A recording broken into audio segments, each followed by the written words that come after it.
Hari ini pemilihan umum terhadap calon anggota legislatif pusat, provinsi maupun kabupaten kota DPD serta capres-cawapres periode 2024-2029 dilaksanakan secara serentak di tanah air. Pemilihan umum yang dilaksanakan secara langsung, umum, bebas, dan rahasia ini mendapat antusias warga di hampir seluruh tempat pemungutan suara di kota Ambon. Di TPS 36 dan TPS 37 Kelurahan Benteng, sejak tempat pemungutan suara dibuka, warga telah berada di lokasi 2 TPS tersebut untuk menyalurkan hak politiknya. Di TPS, warga yang telah berada di lokasi pemungutan suara langsung dilayani oleh petugas KPPS setempat.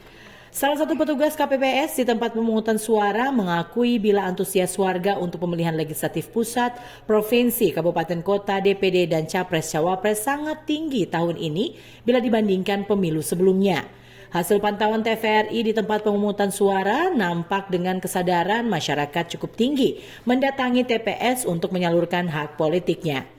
Sementara di TPS 37 Kelurahan Benteng pun telah dipenuhi warga yang memiliki hak politik untuk memenuhi lokasi dimaksud. Warga dengan setia menunggu namanya dipanggilkan untuk melakukan pencoblosan. Petugas KPPS di TPS 37 juga dengan setia melayani warga yang datang menyalurkan hak politik mereka.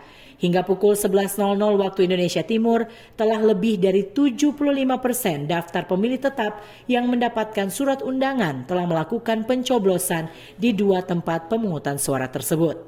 Otis Kotadini melaporkan.